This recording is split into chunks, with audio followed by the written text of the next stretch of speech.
Eh bien, salut à tous les amis, j'espère que vous allez bien. Écoutez, moi ça super, vous allez peut-être vous demander, mais qu'est-ce que tu fais maintenant alors que tu dois lancer un live? Alors, j'ai une bonne et j'ai une mauvaise nouvelle. On va commencer directement par la mauvaise nouvelle. Malheureusement les amis, ce soir je ne pourrai pas vous faire le live tout simplement du match entre le Barça et Retafe, pour la seule et bonne raison que voilà, j'ai un petit empêchement et je suis pas du tout chez moi ce soir. Mais la bonne nouvelle, c'est que j'ai posté tout simplement la story avec notamment le gagnant du concours pour le maillot du Barça 2010-2011 sur Instagram. Donc si peut-être tu as participé, peut-être que tu as gagné, donc n'hésite pas à aller voir la story les amis sur Instagram. Donc du coup forcément, pour ceux qui ne me connaissent pas et qui me découvrent aujourd'hui, la vidéo ne change pas puisque je vous partage l'actualité du Barça et ça fait plus de 3 ans les amis que je vous fais ça. Donc du coup forcément on commence à être un petit peu habitué. Aujourd'hui au programme, forcément on va parler du match qui va se passer dans quelques heures, voire même dans quelques minutes, tout dépend à l'heure où la vidéo va sortir. Et aussi un petit peu d'infos mercato et même des bonnes petites nouvelles concernant Rafinha, vous allez voir. Donc restez bien jusqu'à la fin de la vidéo, restez assis. Sur ce, j'arrête de parler, on passe intro et on commence par l'info numéro 1, c'est parti.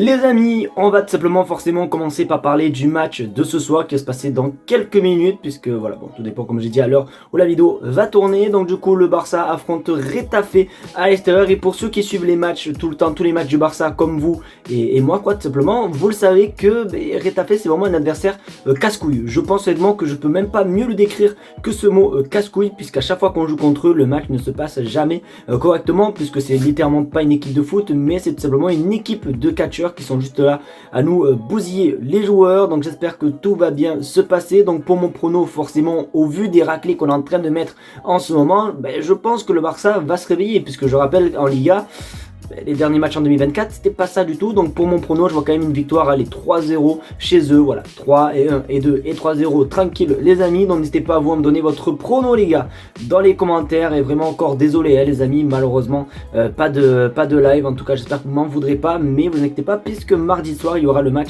entre le Barça et Benfica, ou plutôt Benfica Barça. Donc ne vous inquiétez pas, on sera présent pour ce live. Mais en tout cas j'espère que le Barça va s'imposer ce soir.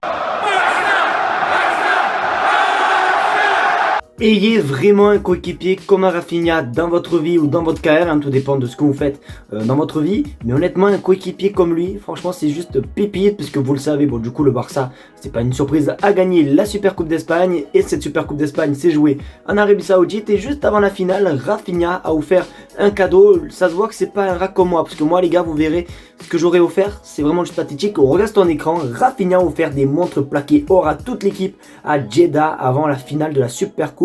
Chaque montre était livrée dans un coffret luxueux personnalisé avec le nom et le numéro de maillot du destinataire, et conçu pour ressembler au maillot du Barça. Franchement les amis, c'est juste exceptionnel. Je sais même pas si moi j'aurais offert un petit paquet d'Haribo, tu vois, avant la finale. Donc vraiment pour vous le dire, et je crois que c'est pas la première fois, puisque je crois que j'avais vu qu'il y avait eu un iPhone doré pour Lamine Yamal. Alors je sais plus c'est qui a offert le cadeau, mais honnêtement quand t'es joueur du Barça, t'as quand même de beaux petits cadeaux, donc c'est quand même assez cool. Et c'est vraiment un bon petit geste de la part de Rafinha, qui pour moi à l'heure actuelle est quand même l'un des favoris pour gagner le Ballon d'Or 2025, j'ai pas peur de le dire. Donc franchement c'est un bon petit geste pour Rafinha. En tout cas n'hésitez pas à vous me dire ce que vous pensez les gars dans les commentaires, mais c'est quand même assez cool d'avoir des petits cadeaux comme ça.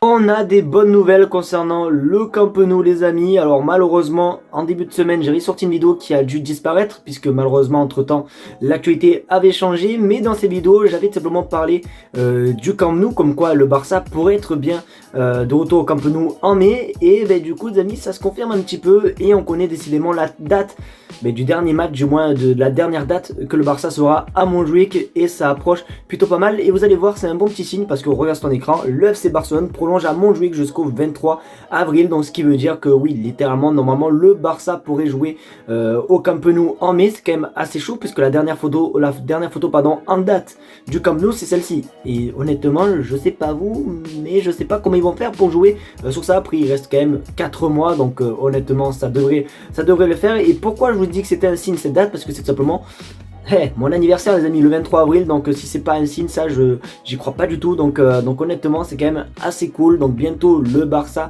alors je rappelle forcément pour ceux voilà, qui sont pas peut-être très intéressés par ça et tout, mais je rappelle que le Barça ne jouera pas dans un Camp Nou flamboyant qui sera tout grand, ce sera pas la fin quoi, c'est à dire qu'ils vont jouer dans un Camp Nou qui sera encore en travaux et il y aura que 66% il me semble de capacité, donc du coup voilà, mais en tout cas ça fait plaisir juste de pouvoir redire cette phrase, on va jouer ce soir au Camp Nou, c'est juste magnifique, donc hâte simplement que ça arrive et voilà quoi, de toute façon petit à petit ça s'approche petit à petit.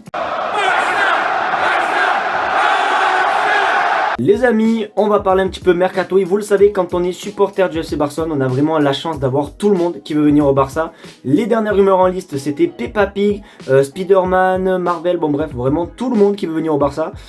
Ça fait plaisir les amis, sauf que là on va reparler d'une rumeur qui date quand même d'assez longtemps, puisqu'on va parler de Luis Diaz les amis. Je pense que vous avez pu le voir dans la miniature et dans le titre, mais du coup regardez ce qui se dit, le Barça serait prêt à poser 70 millions d'euros pour Luis Diaz. Et je vais vous poser une question, je crois que ça fait super longtemps que je ne vous l'ai pas posée, je vais d'ailleurs la mettre je pense dans l'espace communauté pour un petit peu savoir votre avis concernant le sondage. Vous préférez qui vous les amis, entre Luis Diaz, Nico Williams ou bien même Rafael Leao, puisque ce sont littéralement les trois joueurs qu'à chaque fois on entend parler à chaque été, c'est vraiment juste une dinguerie les amis, vraiment chaque été. Si tu veux vraiment regarder des infos sur le Barça, les mots clés c'est Nico Williams, Leao, Luis Diaz et peut-être Mohamed Salah, tu vois. Donc honnêtement les amis c'est assez fou. Après je trouve que 70 millions d'euros pour Luis Diaz, alors oui vous pouvez me dire tout ce que vous voulez etc, il est chaud actuellement avec Liverpool etc, vous pouvez tout me dire, mais je trouve quand même que c'est beaucoup trop, tandis que je crois que Nico Williams, alors je sais que les amis vous allez me casser en commentaire parce que je parle trop de lui, mais par exemple Nico Williams je crois que dans sa clause libératoire il peut partir à 58 millions d'euros. Oui, c'est un petit peu mieux que 70 millions d'euros, mais voilà, en tout cas, je sais pas vous, mais ça me hype pas trop. Après, c'est vrai que c'est un énorme joueur, son père a toujours dit que son fils voulait jouer au FC Barcelone, donc ça aussi, ça peut jouer, puisqu'il a toujours voulu, c'est un de ses rêves et tout, donc avec la motivation, tu peux arriver à tout, mais je sais pas, honnêtement, je sais pas du tout. Après, vraiment, la source qu'il dit, Antena, je sais pas quoi, je sais pas c'est qui, elle. Voilà, donc je m'y connais pas trop dans cette source, donc autant ne pas trop y croire, mais après pourquoi pas, n'hésitez pas à vous me donner votre avis les gars dans les commentaires. Les amis, c'est déjà la fin de cette vidéo, j'espère qu'en tout cas elle vous aura plu. Si c'est le cas, n'hésitez pas à me le faire savoir en mettant un maximum de pouces bleus, à partager sur YouTube et à surtout vous abonner, parce que j'ai oublié de le mentionner dans l'intro, mais on tente les 50 000 abonnés. D'ailleurs aussi un grand merci à ceux qui s'abonnent à mon Twitch, parce qu'il y a eu une personne je crois qui s'est abonnée, donc juste pour ça un grand merci à vous. N'hésitez pas, les liens sont en description. Passez une très bonne soirée, passez un bon match les amis, pendant que moi je pense que je vais être en ville à Perpignan, donc désolé, je ne serai pas chez moi, mais en tout cas profitez au maximum. N'hésitez pas les amis, ceux qui n'ont rien à faire et qui sont devant le match, si vous voulez m'écrire ce qui se passe, vous pouvez l'écrire aussi dans l'espace commentaire, comme vous voulez les amis. Donc en tout cas, merci à vous, passez une bonne soirée et on se dit à demain pour un débrief et une vidéo actualité. Tchuss les gars.